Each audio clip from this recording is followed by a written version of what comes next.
Let me ask you something. Are you getting everything out of your rent-to-own business? If you're not an A-Pro member, then the answer is probably no. Look, advocacy is A-Pro's bread and butter.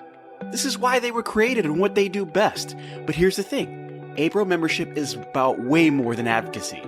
A-Pro connects you to the movers and the shakers of the industry, people who've been there, done that, and they can help you do it even better. A-Pro's monthly webinars give you expert insights and actionable takeaways. It's like having a masterclass for your business every single month. Got questions about complex regulations or sticky situations? No problem. A-Pro's legal hotline gives you direct access to experts who have got the answers. That's a peace of mind that you can't put a price on. And let's not forget the resources, news, updates, and tools that keep you ahead of the curve. Scholarships for your team? Check. Disaster relief when you need it most? Double check. A-Pro is your ultimate support system in the rent-to-own world. So stop settling for less. With A-Pro, members get more. More support, more connections, and more success. Head over to rtohq.org and join the A-Pro family today. Because in this business, more isn't just better. It's essential. See you at the top with A-Pro.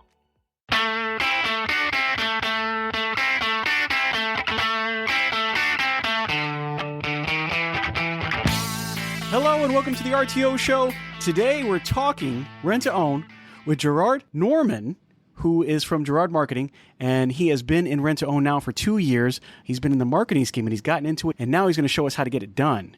Jeraud, how you doing today? I'm doing great, Pete. I appreciate you having me on the show, and it was great meeting you in person, man. You had a really good talk at RTO World, and I'm glad I was able to catch it and get to meet you, and now we're here. Absolutely. So if anybody doesn't know, Jeraud was also speaking at the RTO World San Antonio 2023, and he actually sat in when I was speaking. Unfortunately, I didn't get to sit down when he was, but I do have somebody that actually sent me some notes from when you were talking, and we've got to talk about the leaky bucket. I hear that's where it's at. Yeah. I mean, not just for rent-to-own, but for every business. But it's a big problem that I feel like I've been working on solving for a while, but I've changed my focus to making that one of the main things, because you can always get more traffic. But if you don't have the bucket sealed up, then, it just causes some issues. Right. And now what we're talking about is now Jeraud is the CEO, and he does what we call turning strangers into customers. He's been doing that since 2016 on social media networks, Facebook, Instagram, YouTube. Now, when we talk about YouTube, it's something that we're just now starting to get to in the RTO industry. Not into it as much as I think we should be, but we are. How much penetration do you think that RTO could get into as far as YouTube space? I think a lot, because I think the biggest opportunity that you all have is doing marketing as far as social media in the RTO space is still relatively not really competitive. You might have a few people who do it. It seems like the bigger chains don't do it as much. And if they do, it's kind of a singular message that matches all of the stores, versus I think the opportunity for most of you all is your local businesses. And if you put that on display, like you're in the Tampa area, so whether it's you or your team, if they're putting on display that this is who we are, we're local, we're just like you, and we want to service you, and we have been servicing you, just gives a different feel. I have a big line I like to say. It's called the values created after the experience. And what video allows you to do, whether you use it on Facebook, Instagram, or YouTube, which YouTube is even way more wide open than Facebook and Instagram for you guys, is if you put the video out there, they get to know who you are before they show up, and then they have a valid reason to choose you versus somebody else that they haven't seen, because they got an idea who you were.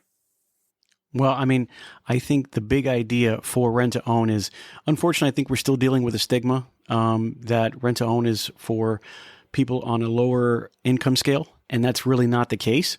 It's just the fact that we don't take credit, and not in the fact that we don't take credit. It's just not necessary to make the purchases of the products that we have. And some people feel like because we don't have that credit situation, because it's an internal credit situation versus an external credit situation, that changes the outcome of how we charge. And a lot of people don't understand is when you're talking about the credit industry, for anybody out there who doesn't understand rent-to-own versus the credit industry says, I'm going to allow you to buy it for this amount of money, right? So if it's $100, I'm going to allow you to buy it for $100. And your payments will be taxed or will be set at interest rates all the way through. What they don't tell you is the final number. And if you make the minimum payments on a $100 payment, it's going to be a lot more than $100. The difference between that credit situation and a rent-to-own situation is that we're not afraid to tell you, this is what you're going to pay for it up front if you bought it now. And if you decide to rent it, it's okay because you will rent to own this, and this is what the payments will end up costing you. And we can give you a finite number as opposed to credit. Well, it really depends. Are you paying more? Are you paying the minimum? Are you adding more to that same? Because the difference in rent-to-own also is when you open an agreement, right, they pay for that product and that product alone. And if you decide to open another agreement, then you open another agreement, not add to the same one. Well, in credit, it's a little bit different. So we spend a whole lot of time trying to fight that stigma. And maybe YouTube and these other ways to do it is the way to make it happen. And that's why I wanted to talk to you today, because you have a broader idea of what's going on. Now, I've seen that in the past year, you've said you've gone from a done-for-you marketing model to a done-with-you model. What does that mean? Man, I'll answer that question, but I have to go a step back. The way you explained rent to own was like one of the best ways I've ever heard it explained. Because like you said, when you do credit, they don't tell you that number, and you guys do. And there is a stigma. Even when I got into the industry and working with you all, I was privy to that stigma as well. And as I got to meet some of the dealers and learn the dealers and understand the passion that you all have behind helping the community, of course, we all got to make some money. But you guys give people another option, because like even right now, it's like everybody can't go to Amazon and buy everything they want. They can't go to Best Buy and buy everything they want, but they can come to you guys and get what they need. And I think it's crazy. Half the time, you guys are delivering it for free. You're setting it up for free. And that alone is good enough for me, because I don't like paying for delivery charges, especially for huge furniture. Not to mention, if you got a second set of steps, you get charged extra. So you guys provide a really awesome service. You maintain it. But I just want to give you kudos on that explanation before I jump into answering your question. Well, thanks, Jared. I appreciate that. Yeah, no problem, man. Like, I love the way you explain things anyway. And that's why I had to talk to you at the end. I was like, this guy is a beast, man. So as far as like answering your question, as far as the done for you. So essentially from 2016 until 2023, what I used to do is people would pay me money. And what I would do is I would take their product or service and I would sell it for them on Facebook, Instagram, or YouTube. I'd run the ads. I would create all the funnels and automations and emails and all that stuff in the background. And over the years, I've been wanting to switch to consulting instead, which consulting is similar, but instead of doing all the work for someone, we basically guide them through the process. And with consulting, the goal is to teach you how to fish instead of doing the fishing for you forever. You know, because marketing is a funny game. It works or it doesn't work. And at the same time, the biggest thing is, do you know what to do next when it doesn't work?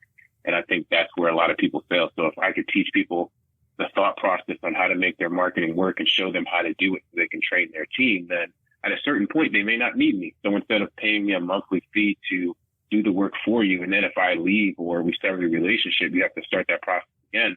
If I teach you how to do it and you put systems in place, you can basically bring anybody in to put that in place, and then the process still keeps going on. And then eventually you don't need to pay me to consult you. Or every now and then you might just come back around and have a question and want a refresher, but you just put you in control of your marketing. And I feel like if you're making a bunch of money and you don't want to deal with it, sure. But I still think at the end of the day, marketing, I feel like it should mainly be an in-house thing unless you're just like a super huge business, because no one's going to care about your business as much as the people in-house. As much as I'm starting to learn about rent to own, I've only been in the industry 2 years. And of course, like the way I do marketing is different from how most people do marketing in the industry, but I still am not a through. Like, how long have you been in rent to own? So I started in the year 2000. I took a couple of breaks, but I've been in there for about 19 years now. Yeah. So you're a master at rent to own, right? Like, so I'm a master I would say at marketing, but then I have to apply that to everyone's business. So if I could teach you what I knew, and, you know, maybe not everything I know, because you don't need to know everything, but if I teach you the most important things you need to know in order to grow your business, the way I would do it if I was doing it for you, at a certain point, there's no reason why it shouldn't be better than what I would do for you guys. So let me ask you a question. Before we go into any more, what do you see the big differences as between traditional marketing for traditional, let's say, retail sales and furniture companies compared to a rent-to-own approach, the way we do marketing, the way we approach our customers? What do you see as a standout difference that you've noticed over the past 2 years? I feel like it's hard to say that it's a difference between retail and you guys. I think it's just what a lot of businesses are facing right now. Something as simple as just doing videos. A lot of businesses aren't doing videos. It's the thing that you need to do to create the experience. even something as simple as putting ads out there. I mean, granted, you guys aren't going to networking events. I don't think the majority of you to bring in new customers, but how you're running ads. Like a lot of times, if you are running ads as seen as a whole, and again, I'm not trying to blanket the whole industry, but just from what I've seen, they'll go with Google. And Google's great.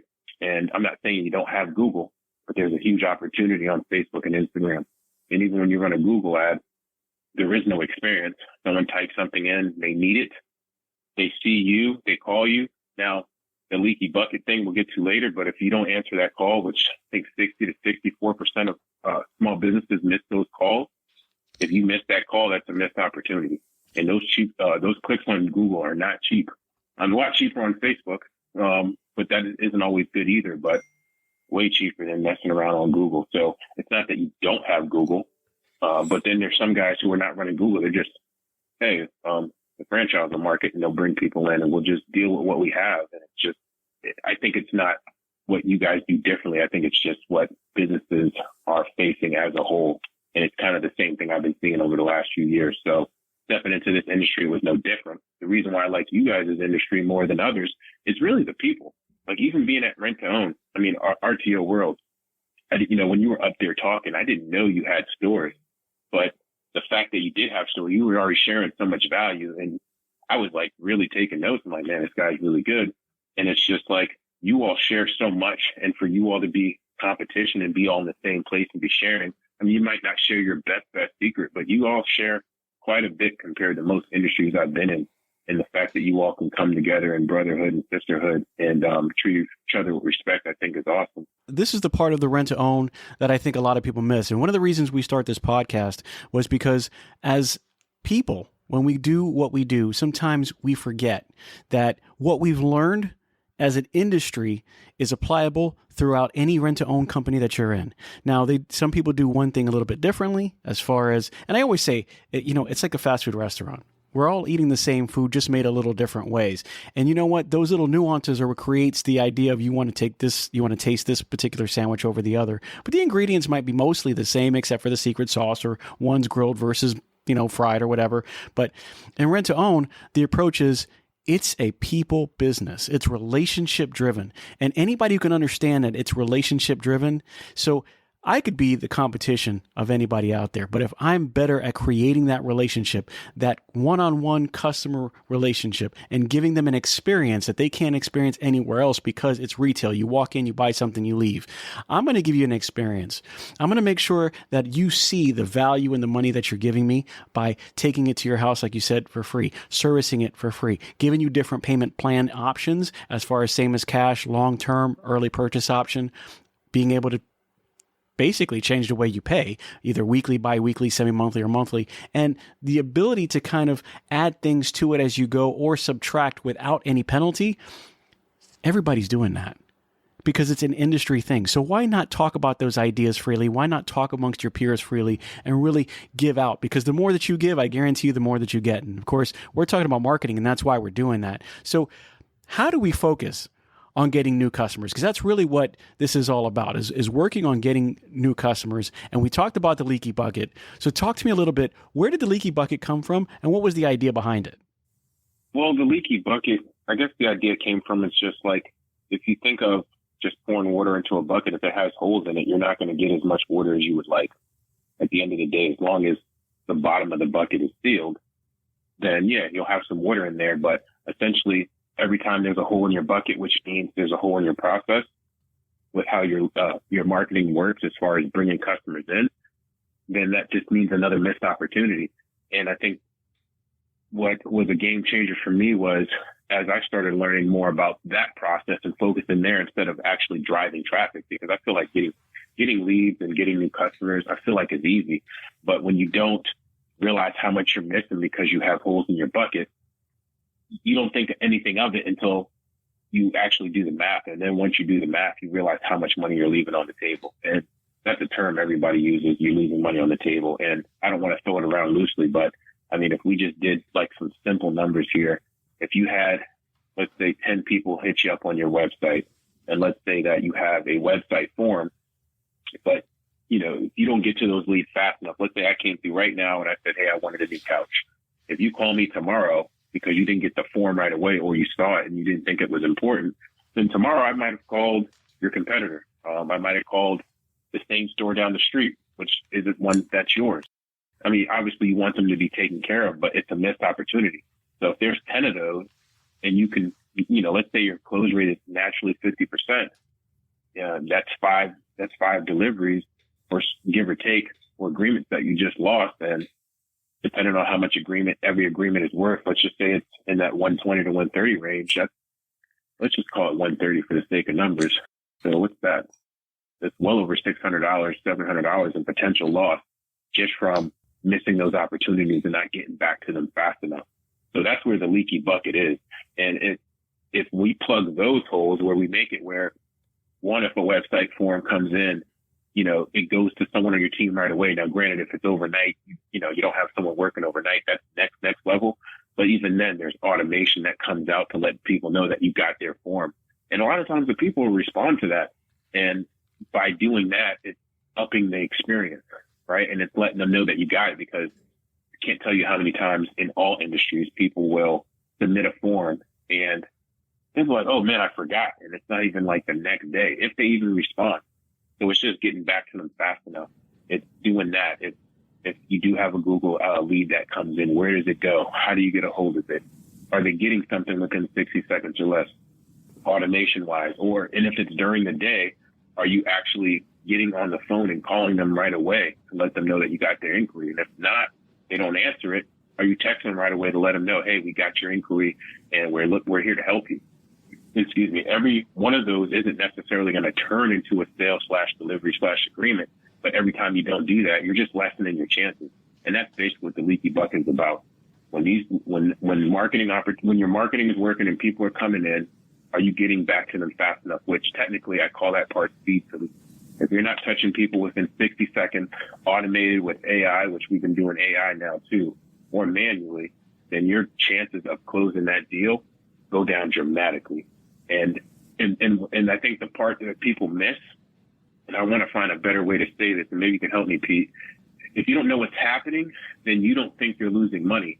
Well, knowledge is power. And when you start looking at the situations and you talk about the leaky bucket, you start putting a dollar amount to that. And now you start putting a face a dollar amount. If I have 10 people and 10 people are worth $100 a piece and I'm only have a close ratio of 20%, well, now I'm missing out on a huge amount of potential out there, of potential income and of potential of the relationships. And you start having these relationships. You're missing out on 8 different relationships that are costing you a tangible amount of money. And when you start going over the ARC, or the average rate per customer, and you start going, well, this is the potential that I could have had. This is the potential I lost. Now it starts changing things. But you don't know that you're missing those people until you really start doing the numbers on it and start doing the background on it and saying, okay, I have to track the leads. I have to track how many I'm closing. And then I have to track how much I'm losing. And that losing number is... It's staggering sometimes. I mean, do you know what an average closing rate is for somebody who does an online lead for rent to own? Honestly, it varies. I think it varies. So, like, when I did the talk at Rent to Own World, or when I talk to stores individually, I'll ask them. I was like, hey, what is your close rate? If you got in front of, and I'll even ask you, or for your team, I should say, if they talk to 10 people on average, how many do you think they would close? Right now, I think we're about 2.5. If you're saying, or 25%, which is unfortunately very terrible. I have a new team that's working on it, and they're getting better at it. But, I would think that a 40%, 45% would be pretty high. 25% I think is on the lower end. I would say about 35% is about average, or what I've seen lately. But I mean, you could tell me that could be completely off. I mean, I would love to see 70, 80%. I just don't, I just know for a fact that I haven't seen it yet. Let's take a quick break. Hey everyone, it's Pete Chow here from the RTO Show podcast, and I want to tell you about a company that's making a real difference in the rent-to-own space. Wow Brands. I've seen firsthand how they approach marketing. And let me tell you, it's not just about ads. Wow Brands builds complete digital ecosystems designed specifically for the rent-to-own industry. Their e-commerce and lead generation strategies are built to bring in qualified leads. And did I mention that they are actively working with the rent-to-own industry while also being members of APRO and TRIB? Listen, These folks are passionate problem solvers. They don't just slap something together, they design, build, and scale the kind of digital retail tools your business needs and your customers actually want. So if you're serious about growing, reach out to Wow Brands at wowbrands.com. I trust them, and I think you will too. Well, I would say if you got a new team, 25% is actually good. Because I've done high ticket sales too. So when I talk with rent to own people, I'm not just coming from a marketing aspect. I've worked on 8-figure sales. Like the guy who taught me a lot about marketing, I'd say him and his team probably taught me 90% of what I know on marketing, and then the rest. I mean, I guess in a combination of it was actually real world experience, helping people actually make money. We help people make tens of millions of dollars, running their campaign. And 25 to 30% selling high ticket. Like, I think the last time I did it with them, we were selling something for 10,000, and my close rate was like between 20 and 28.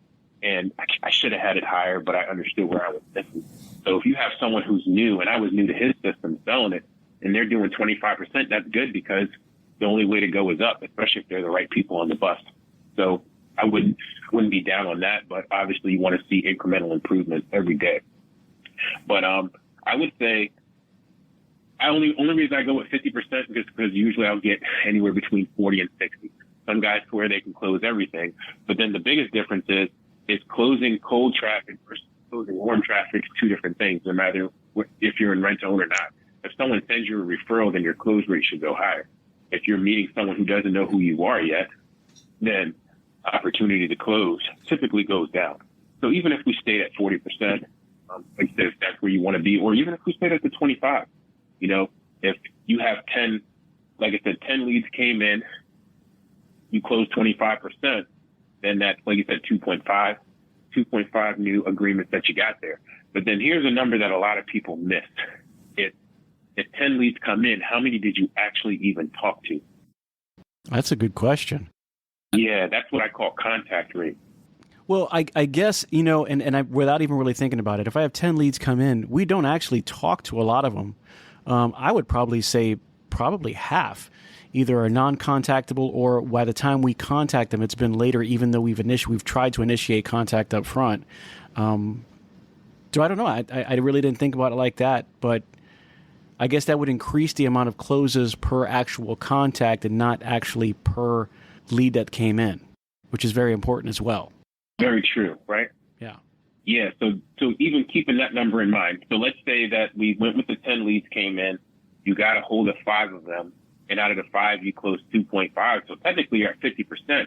So a lot of people take the amount of leads in the closing, and they don't take apart that part of the people they don't talk to, and that's part of the leaky bucket problem, because imagine if, and this is an industry problem that I think people are working on around. There's people coming out with CRMs, but in all honesty, the CRMs that are out in the industry right now, I think they're still young, and people are coming at these CRMs from a programming standpoint and IT standpoint versus a marketing and sales standpoint and understanding what the people need. And I think that's just, that happens a lot.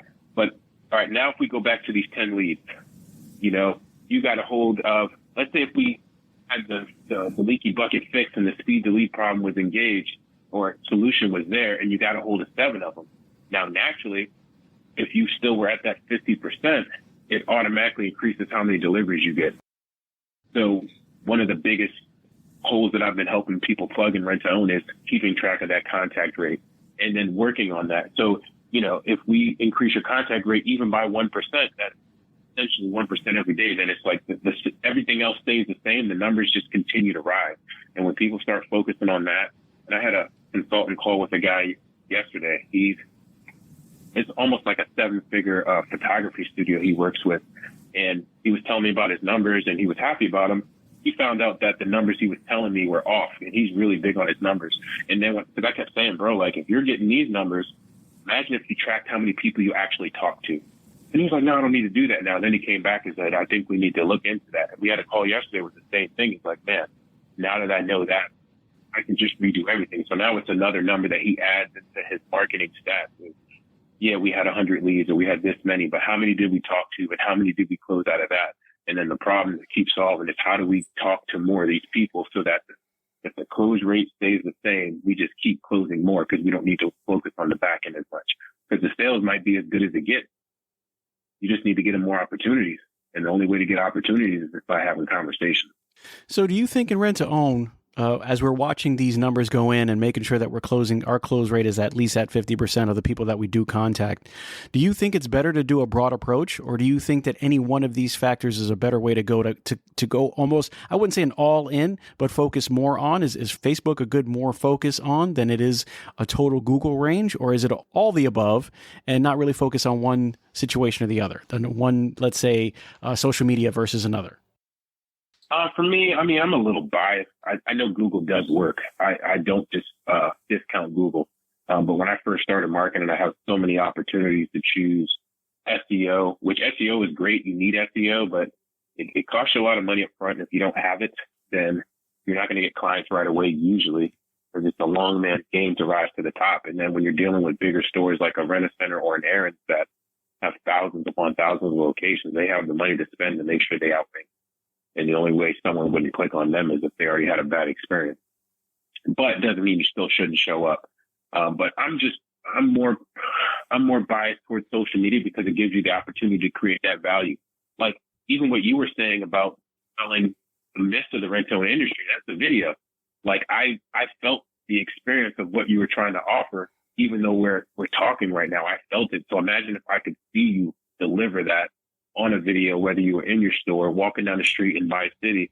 I would be like, man, this guy Pete, I never thought of it that way. He seems pretty cool. He's the kind of guy that I could talk to, because a lot of these people, they deal with this all day at work. They don't probably like their jobs. They're living paycheck to paycheck. And not saying everybody is, but a lot of these people are. And then when they meet someone like yourself, who's just being you and who's giving value and gives it in the way you do it, and this is you and a lot of the dealers I've met, it's like, man, I can deal with that person. Let me go. Because people buy from people they like. They know, like, and trust. They have to know who you are before they can like you. They have to like you before they trust you. And know and like kind of happen at the same time. Like, we met at Rent to Own World, and I knew who you were by meeting you. I didn't know who you were before then, and vice versa. And then within a very short amount of time, I was like, I like this guy. And that was it. It usually happens together. The trust takes time to build, right? But even then, when you have that know and like, the next part of the cycle comes.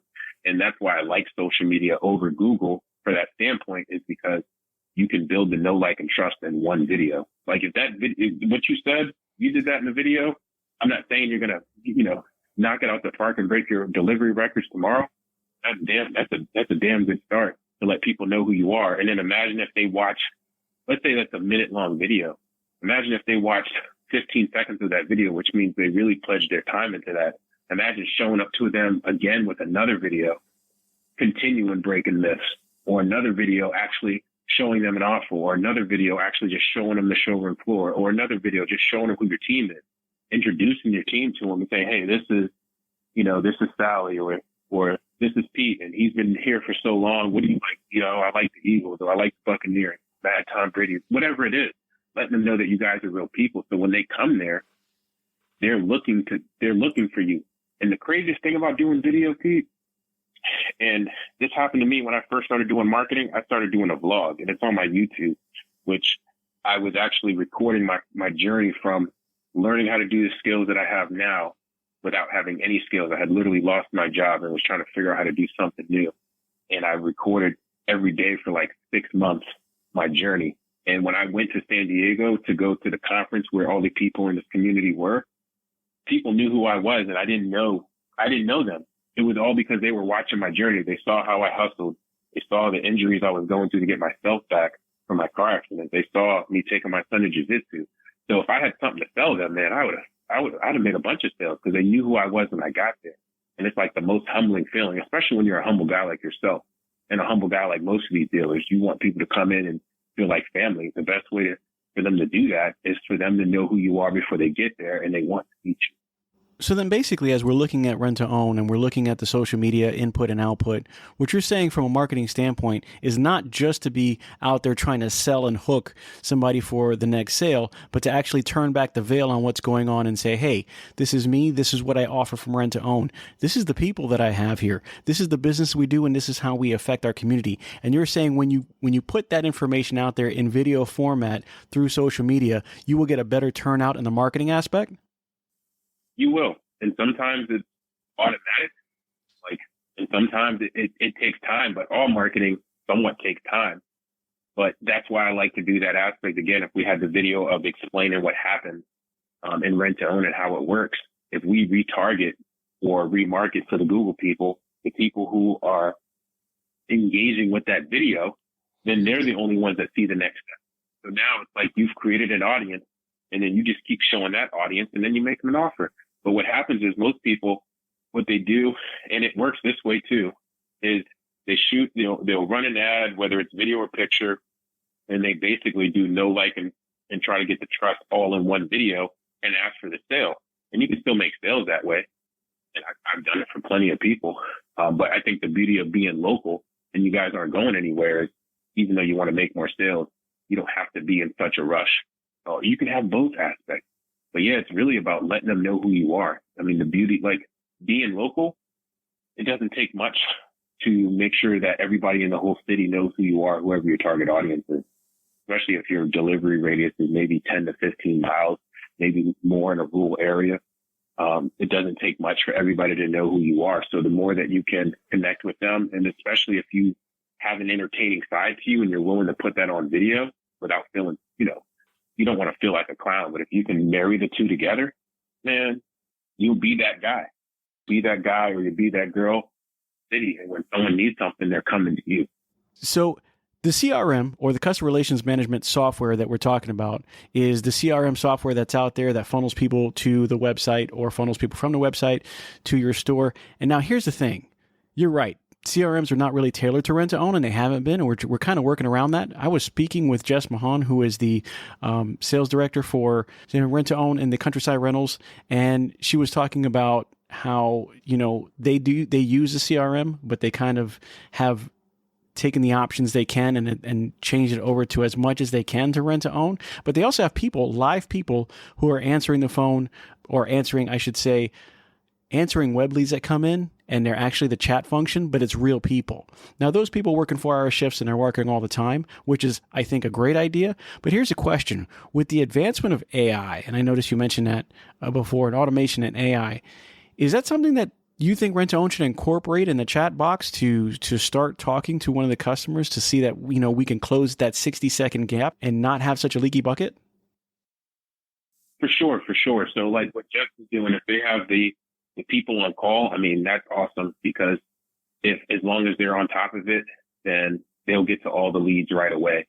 So I think that is a really good option. And with one store I'm working with now, we don't have them calling, but we have like a remote team that actually gets all the leads in and they text them right away because they're not able to do it. They're a little short staffed and they have new people like that you did. So having that human touch of someone who's dedicated, I think that's great. But yeah, AI for sure is a really good option. I just think the only thing I've been trying to figure out, just being honest with you, for rent to own is because your industry is different from retail. So it's not like you guys have set pricing. Obviously there's monthly, bi-weekly, weekly. So there's all these different variations that have to be taken into account in addition to, someone picking what they want. So the AI can actually answer all questions about rent to own. We can program to do that. And we're working with a few stores now to put that in. But where it falls short is giving it pricing on an item. So obviously if, let's just say this couch was $23.99 a week, and I might be too low on that. If they said they wanted the brown couch on the website and they sent you a picture, the AI can't go to the site and grab that and know that that's what they're talking about. So it falls short a little bit there. And it also falls short with being able to send them pictures because the way, like the CRM that I use now that I'm running with some stores, when we get a new Facebook lead or a web lead, it comes in first thing it does is say, hey, we'll send, do you want some pictures of the item that they said they were interested in? So the form always asks them. So if I say I want this couch, it automatically drops it in there in automation. And when they respond yes, then it alerts someone at the store to send them pictures. And it's pretty cool. The only problem is if that person at the store is too busy or they don't check their phone, then we have another gap in the speed to lead. So that's why it's good to have something like what Jeff is having with having people call, or the other thing I'm doing, which is having people follow up with text. But the next evolution, what I've been doing, just talking to some of the dealers, they're giving me some great ideas on how I can modify the system is, and I think I'm going to probably drop this variation in 2 weeks, is when someone comes in and they say they want this couch, for anyone who says they want a couch, they get these links to the website. If someone says they want an e-bike, they get this link to the website. So it sends them straight to that picture. And then the next message will be, hey, did you get the pick? Which one do you like? And try to get them as close to filling out an application and a delivery without having to have you guys jump in and actually having to service them. But it does make it a little bit more challenging in rent to own, because there is an aspect where it's almost like someone needs to be talked to, unless your website's transactional, which some people aren't. Your website's transactional, that's cool, but everybody doesn't just go through the process without having their hand held. And then part of the experience, like, based on what you were telling me and what I hear from the other guys, some people want to have that touch point and not just go straight to the site and order something, especially if they still have that stigma.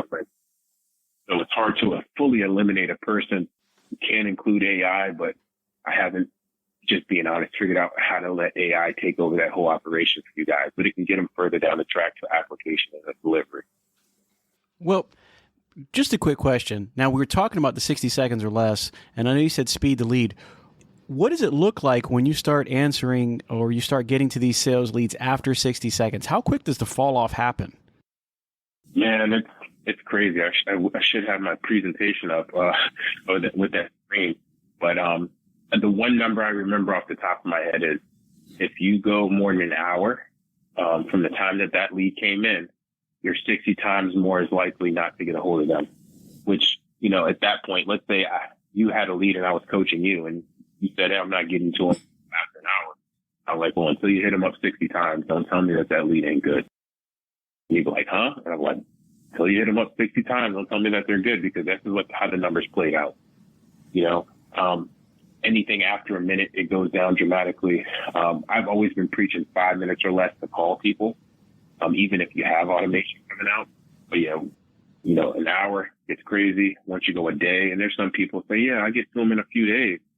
These leads suck because they don't answer the phone. I'm like, man, by that time, you got to think of the age we're in. We're in the age of Amazon. Granted, they may not be able to go to Amazon and get everything they want, but that's what life is to people, getting stuff next day immediately and getting and getting that access to what they want right away. So if you don't answer the phone right away, or if you don't get back to them right away, there's a good chance they're going to move on and do something else. And by the time you get back to them, you're actually an annoyance, because it's like, why does this person keep calling me? Who even is this person? They forgot they dialed your number. It's not saved. So now you become an annoyance, and the energy is just not that great.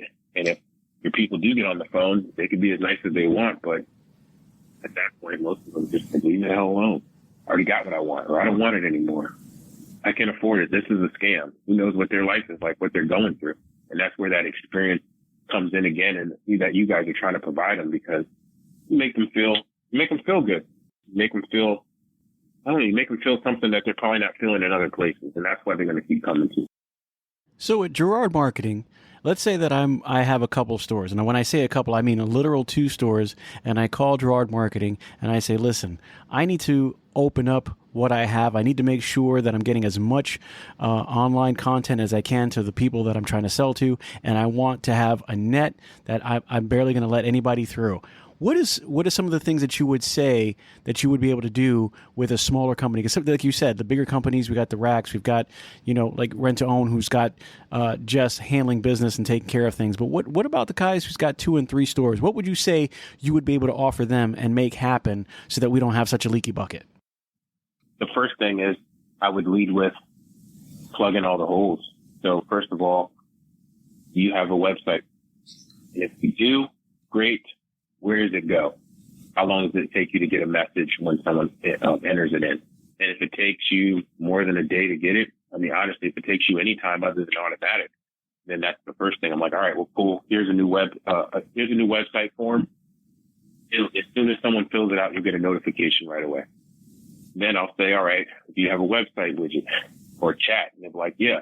All right, cool. Well, in some cases, these will be people that aren't even in the store. And same thing, these things I get back to the people until it's way too late after the speed tweet is on. I'm like, oh, cool. Here's the chat widget. Put it on the site.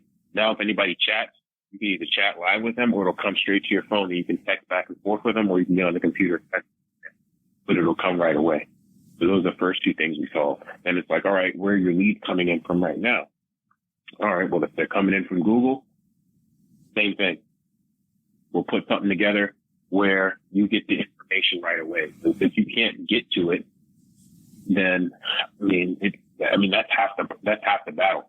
And then the next part of that is, all right, now that you got to it, I gave it to you right away. What are you doing with it? Okay. How can we solve that problem? If you're a smaller store, you don't have the budget, then we just have to tighten up on what we're doing. If you have the budget, we can get a remote team to call. We can get a remote team to text. But the first thing is putting those things in place. And then once those things are in place and your bucket is sealed up, then we can turn on the faucet and the water will stay in the bucket, which is the ad. I used to lead with teaching people ads, and I still teach some of the RTO people ads. But my thing is, if you don't have a CRM, no automation, you don't necessarily need AI, but, not yet anyway. But if you don't have a CRM and automation at the very least, then hey, we got to start there. So you think if I have a small company, even if I have a limited marketing budget, the first thing that I should do is a website and get a CRM? Well, I would say, yeah. The website, you guys need a website. Like, I'm in marketing and I can get away without having a website, because if I want to create a new offer right now, let's say I was selling something on this rent to own, I can literally just make up a new domain and just have it just be whatever I was offering here. And no one can ever have to go to my real website. But for you guys, yeah, they need to go to your website. Which I think that's standard for you all having that, for sure. But you need to have it set up, because if you start getting leads, especially if your budget's low and you can't get back to them right away, then you're just going to keep losing money. And what will happen with smaller businesses, they'll spend $50 or $100 and like, this doesn't work, which is crazy thinking anyway. But they're like, oh, this doesn't work. And I'm like, well, first of all, you didn't spend enough. And then second, did you get to the leads fast enough? And I think for a lot of people, not just rent to own, again, because I'm not picking on the rent to own industry. I'm honestly grateful and humble that I have the opportunity to help out in the industry and that people see what I bring as valuable. So I really do appreciate that. But I think there's like a common myth, kind of like what you're saying about rent to own, that you can follow the leads within days and be all right. I don't know who told anybody that, but that's nowhere near right. Not if you really want to make some money and keep it consistent and have your marketing actually bring you the ROI you're looking for. I completely agree. Why don't we take a step back a little bit and tell me, how did you get into the world of rent-to-own, considering that you have such a vast background in the industry, but not with rent-to-own? You said you've only been doing this for 2 years as far as rent-to-own is concerned. How did that happen, and where did that originate from? Wow. So that's a funny story. So I guess I have to take you a little bit further back. So what year is this? It's 2023. Yeah, it's 2023. So I used to work in shipbuilds. I used to work on aircraft carriers and submarines. I went to the apprentice school in Newport News, Virginia, and I was good there. I was making, I thought, was good money, and I thought that was my life. I rose through the ranks and yada yada yada. And essentially, what had happened was politics just didn't work out too well for me, and that's why I like this industry, because you guys aren't. I'm pretty sure at a certain level there's politics, but dealing with you guys on a regular level, no politic, and it's just you guys are real folks. And so I got demoted because of politics, and I was actually better at my job than some of the people that they left in place, which really didn't fit well. So I went to a different shipyard, and eventually, long story short, on the way to work, because I hated that place, one day I looked up in the sky. I said, I can't do this forever. And then probably like a week or two later, I got hit by an 18-wheeler truck on the way to work, and that kind of just shut that whole show down for me. I'm sorry, did you say you got hit by an 18-wheel truck? Yeah, I can laugh about it now. But my son was 2. He was in the car. It was scary. Okay, so you're in a vehicle and you got hit, and that you took that as a sign like I probably shouldn't be going to where I'm headed to right now. Well, I was taking my son to school so I can go to the shipyard, and when I was taking him to school, the truck hit him, and I almost flipped my truck over. And you ever seen that movie Twins with Arnold Schwarzenegger and Danny De Niro or Danny DeVito? Vito? Absolutely. Yeah. So when they had the red car, he was on 2 wheels and he pulled up in front of the restaurant. Yes. That's what my truck was up in the air like that, and it almost flipped all the way over. And then I somehow got it back down. I don't know. It's like everything was moving in slow motion once that thing hit us, and so it actually hit his side. He was good. I didn't get maimed or anything, but I ended up needing back surgery and hip surgery, and I really couldn't walk. And so I decided to keep going to work because I didn't have money saved up. I wasn't really good with finances back then. It wasn't horrible, but just didn't know. And eventually I got to a point where I couldn't walk and go to work. And it just led to foreclosure, bankruptcy. I was a single dad with 2 kids trying to figure that whole situation out with no money, trying to learn skill set. It was a rough time. Excuse me. It was a real rough time. And that was in 2012 that happened. 2013, I left my job and had 2 surgeries. And then I didn't have a job for 2 years. And then I kept trying things. I tried real estate investing, but you need money for that. And because I was in survival mode, I know there's ways to get it, but it was something brand new. But one thing that stuck out to me when I was doing real estate investing is these guys invest heavily in marketing, not like real estate agents. Most real estate agents don't even sell real estate. So the real estate investors, that's where I first got my first introduction with marketing. Like, I showed up on crutches after my first surgery, and there was like, I'm not going back to work. Just didn't work out for me the way I wanted it to at the time. And then, so when I stopped doing that, I got into network marketing, and I thought I was going to get rich in that. And that didn't work out as well as I thought. But some guys who were internet marketing gurus of the time, they joined that business and they blew it up overnight. And I was just like, wow. And they started teaching us how to do that. And that was like my second introduction into marketing. And when they showed us that, because one of the guys was a huge introvert, and I became extroverted because, I had nothing to lose and I needed to take care of my family. So I was like, being shy is not going to cut it. I need to just be out here. And he's like, well, you're one of the hardest working guys I see. And I was like, well, I don't got no money though. And he was like, well, how about instead of talking to everybody, why don't you just show up to people who already want what you have? And I was like, how do you do that? And then the biggest turning point was after leaving that conference, because when you're in network marketing, people call it pyramid schemes. You're looking to tell everybody about your business. I was sitting next to this lady on the plane and I was like, I'm getting back to recruiting mode. And she didn't give a damn about what I was doing. And then she looked at my notes. She said, oh yeah, we were at the same conference. And then I realized she was on the stage making $20,000 a month, and she didn't care about talking to people in person. She just let her marketing do all the work.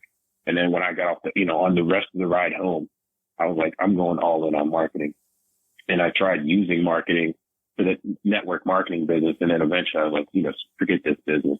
And I realized that if I can help any business get customers, I would never be out of business. And then that was 2016 by the time that happened. And then I just went all in. And then what I did to learn, because I still was really short on money, is I sold my car. I had 2 cars at the time. One of them was down and one of them was running. I sold the car that was running so I could have the money to buy this marketing program. And once I bought that marketing program, the rest was kind of history.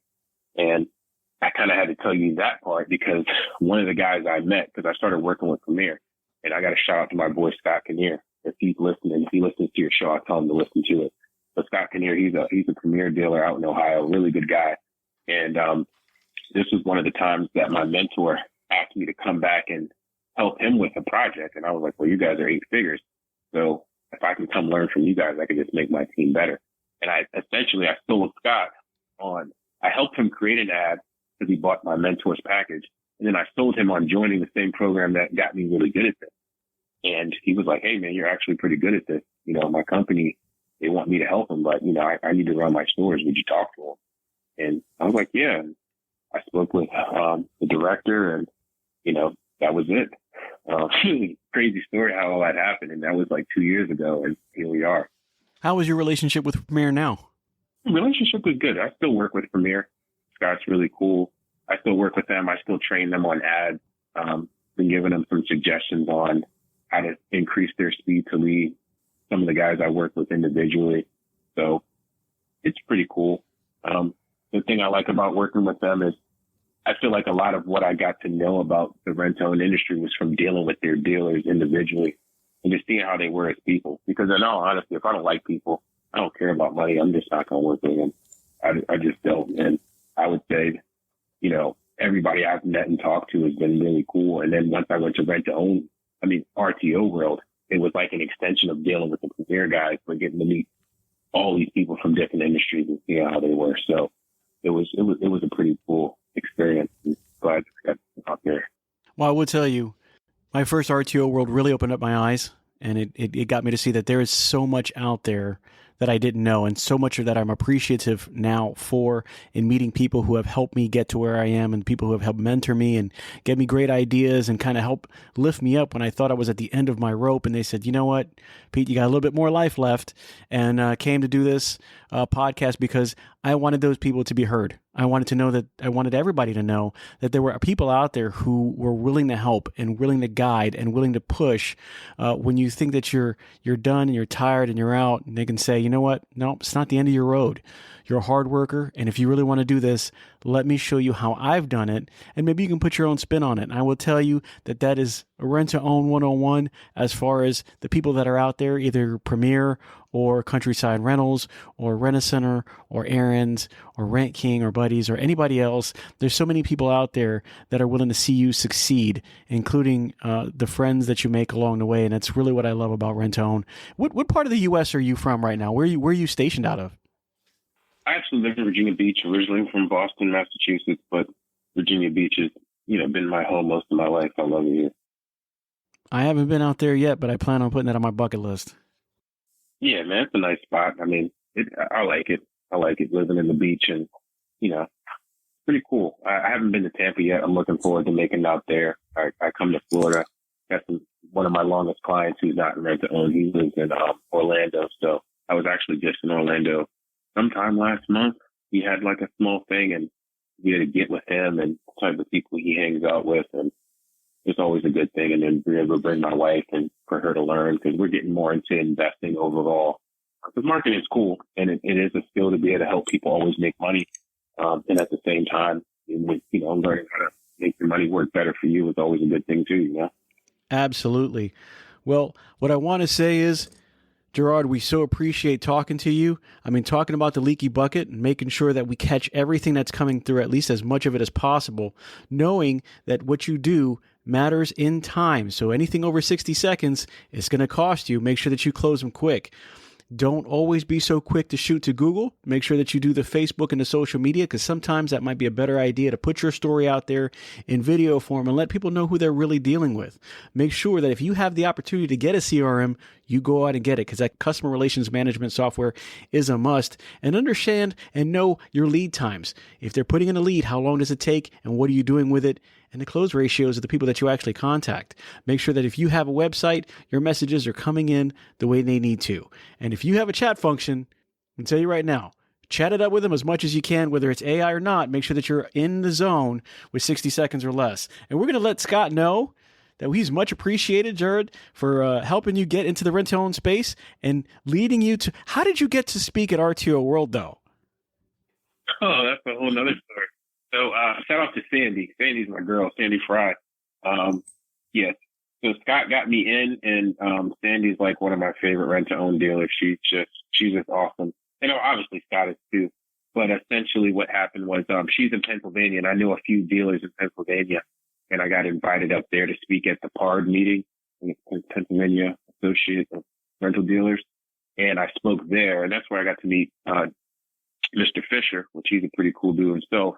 And I spoke there. And then when I was there, him, Sandy, and I think it was Edward, he was there from APRO. And it was like, hey, man, would you like to come speak at RTO World and share more of it? I was like, sure.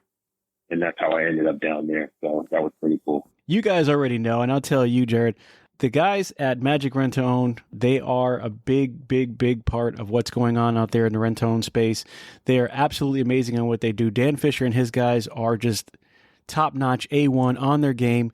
We've actually talked to Dan Fisher. One of our first interviews was to Dan Fisher off podcast, but we brought back the information. And then the second interview I did with one of his guys was Joe Luxick. Amazing conversation where they were talking to us about Magic University and how they train their people into sales. We were talking to the director of sales.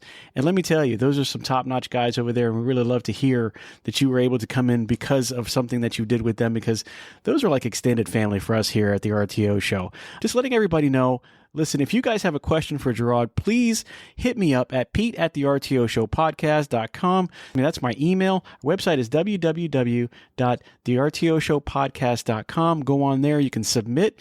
And then go online, and you can also see us on social media, Facebook, Instagram, and LinkedIn. You can hit us up on there. If you guys have any questions for Jeraud, please hit us up. Hit us up in the DMs or hit us up on the emails, and we can pass it along and make sure we get that answered. Any final thoughts before we close up today? Again, shout out to Dan. And because I feel like, Sandy bringing me there, meeting him, that was part of the opportunity that was given to me at RTO World. So shout out to them. And, I like how they operate, how he operates, and how the rest of the team operates. RTO is a family, but they're like a family within a family. And I just like the way they move. So shout out to them. And my parting remarks would be, definitely get a CRM. In my opinion, CRM should include automation as well. So if you have a CRM and people just come in, but it doesn't do anything past that, there's better tools out there. Get one. And also, dealing with a lot of the dealers that I've worked with, I've sat in on some of the meetings they've had with their other marketing companies. And a lot of times these guys aren't necessarily, I don't want to name names. So I'll just say that they're not necessarily doing anything different. It's almost like it's a guarantee. This is what we're going to do. We'll put it out there. It works or it doesn't. So I would suggest that you start looking into tracking your numbers, especially that contact rate, but tracking your numbers overall and questioning the people that you're giving money to. A lot of times it's just set and forget type stuff. And, you guys deserve better than that. And, there's a lot of, I would say everybody's special. Like Pete, you're special. I'm special.